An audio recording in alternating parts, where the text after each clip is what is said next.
This week's question about the greatest moral challenge can be thought of this way. This is a way to sum it up.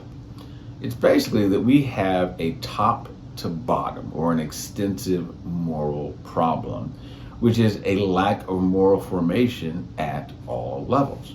In other words, whether we're talking about what is going on with people's own individual way of thinking about things, what's happening in terms of their interpersonal relationships, whether that's marriage or parenting or peer relationships, or whether we're talking about what happens with leaders from the local to the international level, that there is a kind of moral loss, or another way to put it, there is a moral deformation from a Christian point of view.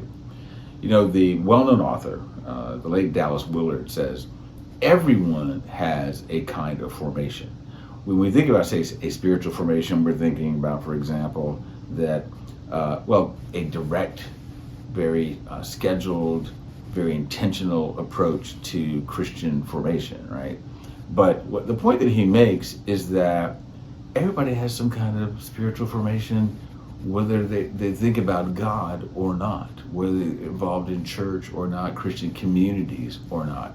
It's the same thing with moral formation. In other words, how are people thinking about what is good, what is true, what is just, what is right, what is wrong? And here's what I think the problem is if we're talking about this top to bottom moral challenge. The problem is really, I would say, a modern version of the original problem that goes back to Genesis 3. In Genesis 3, what winds up happening is saying, hey, instead of having reference to God, why don't you make yourself the point of reference? And we are people who live on the other side of this hard to define thing called the Enlightenment. But one of the things people think about with the Enlightenment is that it makes the single person the source or the place of authority. In other words, what determines right or wrong, or what determines your beliefs? Well, it's really yourself.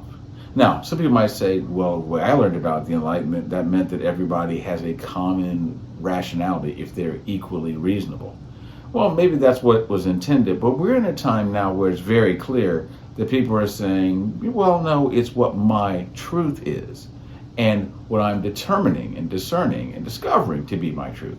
That's what people are saying. So you might say it's an ultra-modern or ultra-enlightenment type of way of making the self the centerpiece of knowledge, and of course also the centerpiece of morality.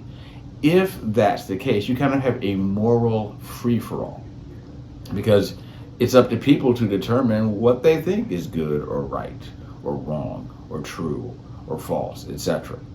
And so it is a dilemma.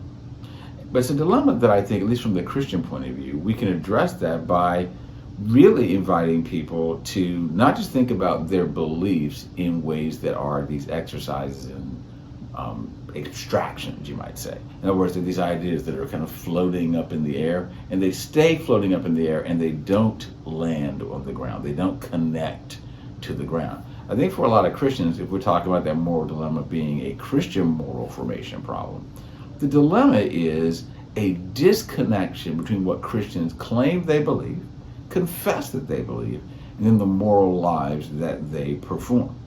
And the reason that we have that problem is because a lot of times the ways that people are taught about their beliefs, they're taught it's important to believe the right things. And so you believe these things.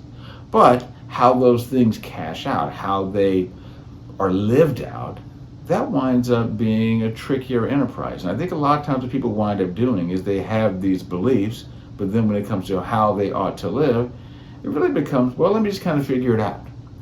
And if we get to the let me kind of figure it out, then that can go all kinds of ways.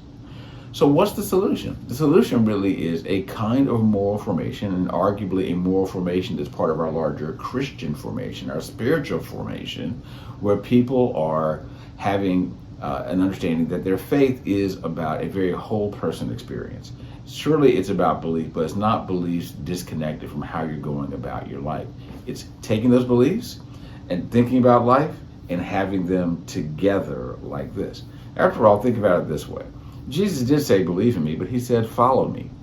the belief was not disconnected to the following. As people are walking along with life, going along with life, those beliefs are part of what is woven into your going along, your walking along with life.